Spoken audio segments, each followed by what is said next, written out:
Добрый день, дорогие стрельцы! Добро пожаловать на мой канал. И в этом видео я расскажу ваш гороскоп на апрель 2024 года. Да, ребят, мы открываем этот месяц с действующего коридора затмения, и закончится это добро 8 апреля с солнечным затмением, новолунием, открытие нового лунного цикла. Но я не скажу, что этот отрезок времени будет какой-то более радужный. Те стрельцы, кто родился в середине стрельцовского времени рождения, то есть, да, это начало декабря, конец как раз-таки ноября и начало декабря, вы будете ощущать эту прямую, я бы так сказала, для всех на небе. Марс в соединении с Сатурном, активный, продуктивный аспект. Для вас же это будет квадратура, которая будет вас заставлять трудиться еще больше, заставлять отдавать долги, если они у вас есть, заставлять вкладываться в работу, больше сил, больше эмоций, при этом избавляться от обид, от травм, от тех действий, которые вы делали раньше и никуда не привели, и наоборот еще больше прикладывать сил и усердия.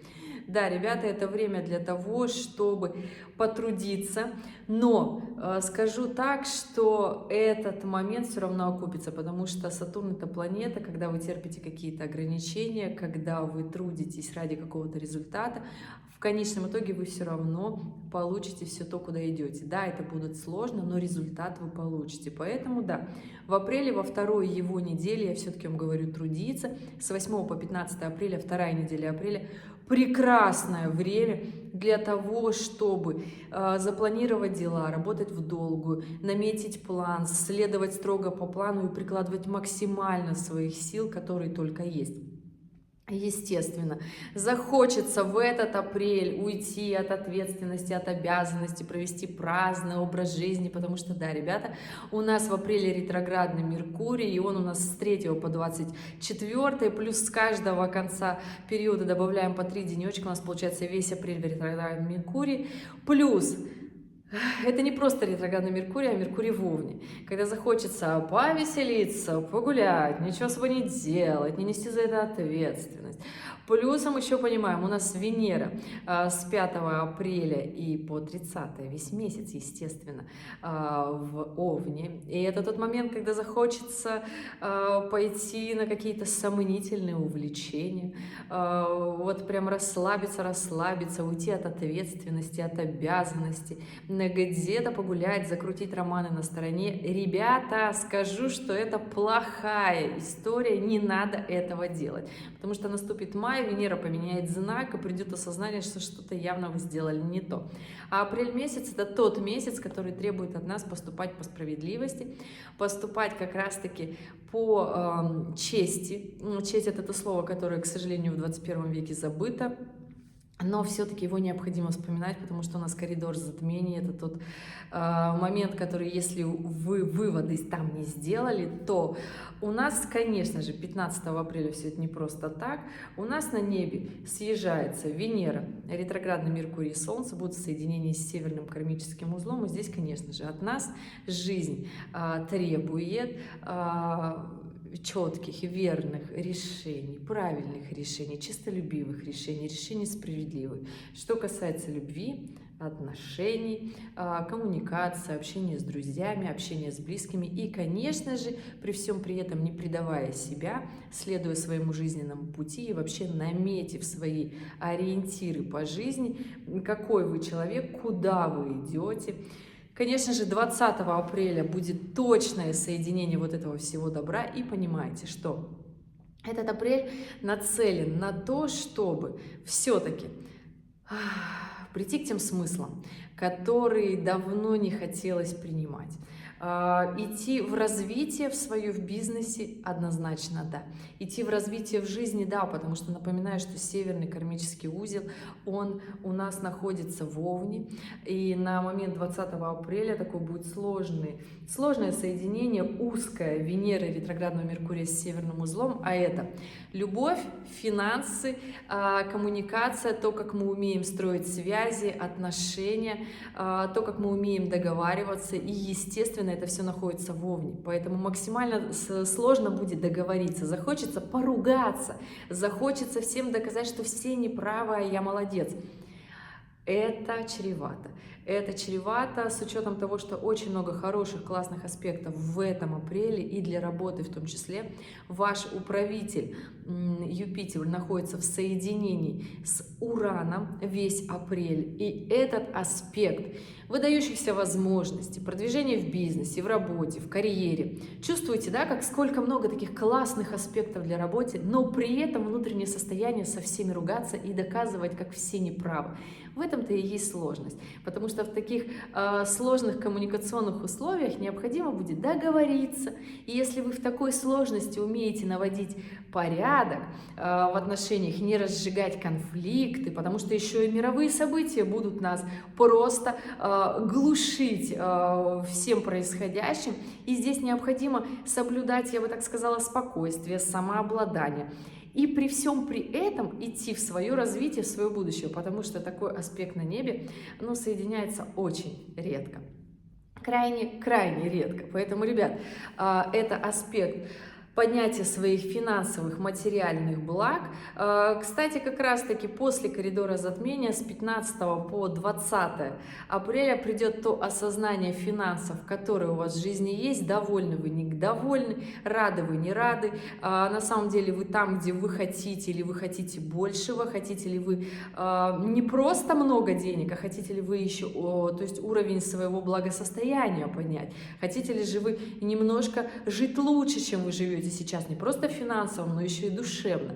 Какие вы хотите, чтобы были у вас отношения? Но отношения это к концу периода, потому что, ребята, у нас с 20, я бы так сказала, 5 апреля, 30 апреля, к концу периода у нас момент, когда Венера будет в квадратуре с Плутоном. И здесь, конечно же, Венера отвечает и за любовь, и за деньги. Да, вот такая история. Простая философия, одна из сфер, все зависит от того, какой дом в вашей натальной карте раскручен сильнее, каким домом вы занимались, какой сфере своей жизни вы уделяли больше внимания. Та, естественно, сфера будет под напряжением, но другая сфера, которой вы вообще не занимались, она будет создавать вообще проблемы. Венера управляет и 2-м, и 7-м домом в натальной карте. 2-й дом — это мои деньги, 7-й дом — это партнер, отношения с мужем, с женой, с супругой, супругу. И здесь, конечно же, понимаете, будут ссоры, скандалы, разрывы отношений, моменты доминирования, доказать, что я все-таки главнее, я права, либо же здесь проблемы с финансами. Когда вы хотите все тратить, когда вы хотите всем управлять, но деньги почему-то начинают уходить сквозь пальцы. Вообще, тема с финансами в этом апреле, она такая достаточно острая. Меня все спрашивают, хочу купить дом, хочу продать дом, хочу купить недвижимость.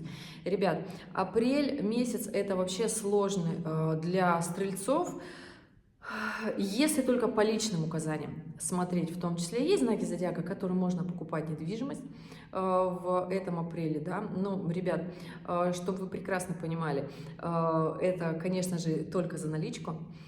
Если же у вас нет всей суммы налички, тогда это не та история, которая вам понравится с течением какого-то времени.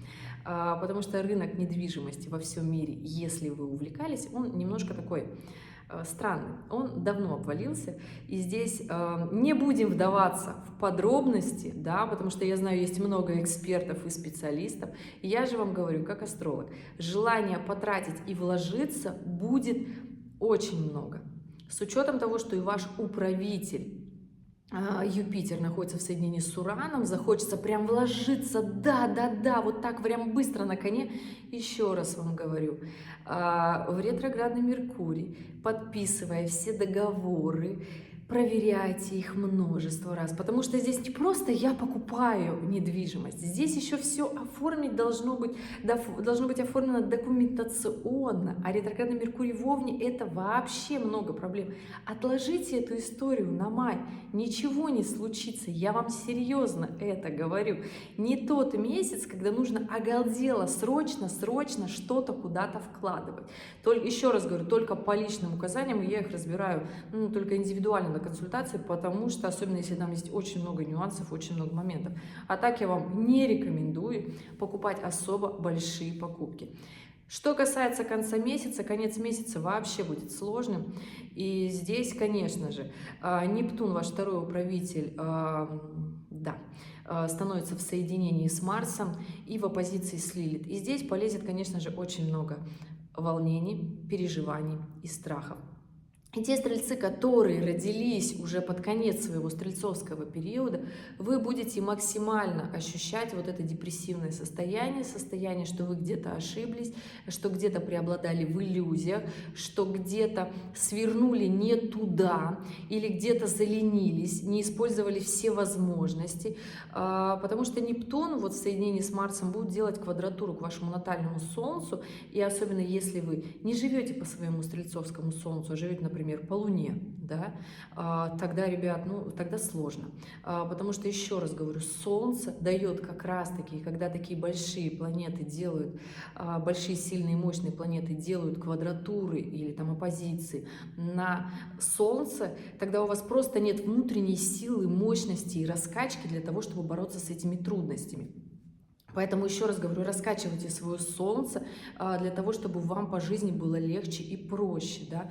Ну и, конечно же, конец апреля – это тот момент, когда необходимо взяться за свои финансы, взяться за свою любовную сферу отношений. Нептун на Солнце, да, в вашей транзитной карте, это у тех стрельцов, кто родился в конце стрельцовского периода, последние 5 денечков знака зодиака Стрелец, и, ну, до Козерогов, понимаете, да, о чем я говорю?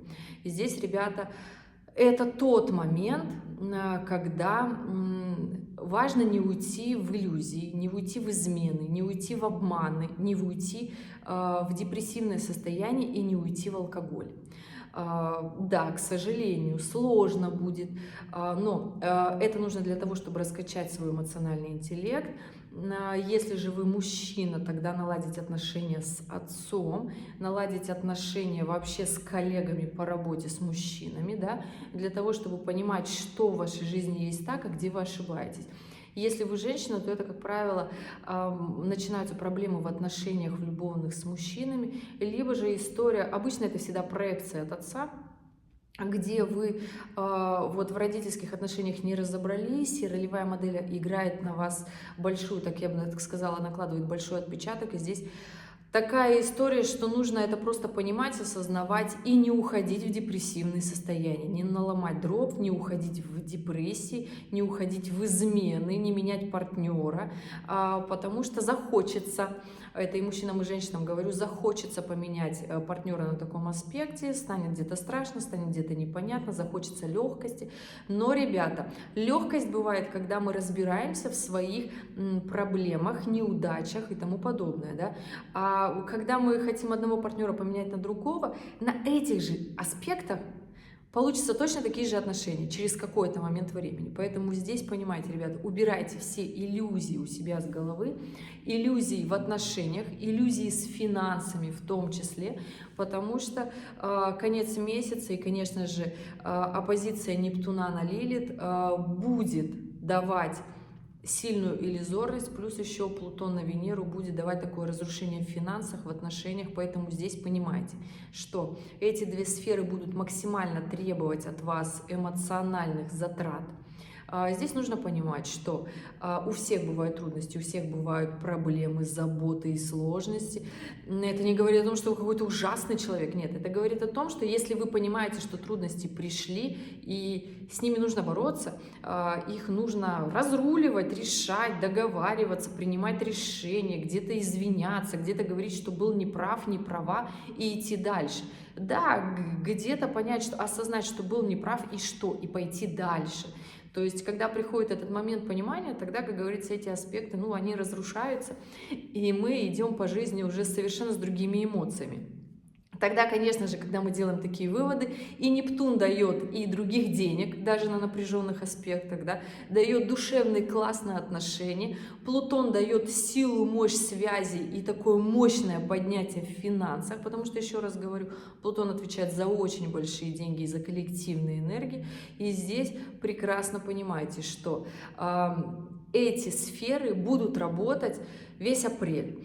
Здесь необходимо понимать, что если вы в апреле вот эту большую работу над ошибками сделаете, да, потому что вот эти вот трудности, они не для того, чтобы показать там хорошему человеку или плохой, нет, они для того, чтобы поднять нас на новый уровень, для того, чтобы мы где-то разобрались и пошли дальше, начали развиваться, начали исправлять не просто свои ошибки, да, ошибки наших родителей, которые были у них, кто-то что-то в родовой системе не доделал, и теперь мы, да, как последователи, мы что-то изменяем, поднимаем, мы принимаем все эти ошибки, это есть такое дело, но мы с этим разбираемся ради себя, ради будущего своих детей и так далее. Поэтому да, мои дорогие, апрель вот он такой кармичный, но он требует от нас справедливости, он требует от нас честных решений, поступать по совести, по мудрости, не по своей личной мудрости, как вот нам захотелось, потому что у стрельцов есть такой «я царь в голове», и я вот такой вот классный «я на коне», а все уж как-нибудь разберутся. Ребят, по справедливости мироздания, как устроен этот мир, по чести, не только по отношению к себе, а по отношению ко всем остальным окружающим. Поэтому здесь, да, вот эти слова, я бы так сказала, нужно, чтобы они остались не просто словами в этом апреле, а чтобы на основе справедливости и честности вы принимали решения в этом апреле, и тогда, конечно же, все напряженные аспекты в следующем году окупятся у вас, и уже в конце этого года вы будете получать, я бы так сказала, не сложные какие-то задачи, проблемы в своей жизни, а вы уже будете это либо монетизировать, либо вы получите в отношениях ту самую мудрость и глубину, которую вы хотите. Дорогие мои любимые стрельцы, понимаете, что апрель месяц, это месяц, конечно же, огненный, поэтому вы видите у меня красную картинку, это реально месяц огня, когда энергия будет шарашить со всех сторон, когда нас будут максимально дестабилизировать проблемы, задачи, мы будем постоянно думать, опять что-то произошло, опять что-то случилось, почему не может быть спокойно? Да, в условиях такой реальности необходимо начать думать и действовать, но делать красиво, справедливо и по чести, и, естественно, при этом идти в свое будущее, в свое развитие. Дорогие мои любимые стрельцы, понимаете, что это общий прогноз для тех стрельцов, у кого в транзитных картах есть аспекты. Я, конечно, сказала, ребята, я бы хотела ошибиться и сказать, что у вас этого нет, но транзитные карты при наложении создают именно такой эффект, поэтому да, у кого назвала периоды, вас будут штормить максимально сильно, соблюдайте. Я бы так сказала, силу духа и воли, все пройдет, пройдет и это, и будет все хорошо. Главное действовать и не отмалчиваться от всего этого. Ребят, спасибо, что были здесь, спасибо, что досмотрели это видео до конца. Если у вас остались вопросы, оставляйте под этим видео, при этом оставляйте дату, время, место рождения и ваш вопрос. Понимайте, что нас на планете очень много, и у 700-800 миллионов стрельцов у всех разные гороскопы. И я лишь рассказала общие тренды и транзиты, которые есть и будут отвлекать от самого важного. Но при этом не отвлекайтесь. Ребят, в конце видео по классике актуальные ролики. Если вы не смотрели, посмотрите, примите верное решение, составьте себе план. Весна возможности для того, чтобы спланировать еще и май. Вы можете посмотреть сейчас годовой прогноз для того, чтобы спланировать ваш год до конца этого года. Ребят, спасибо, что были здесь, что досмотрели до конца. Я с вами прощаюсь и увидимся с вами в следующем ролике. Пока-пока.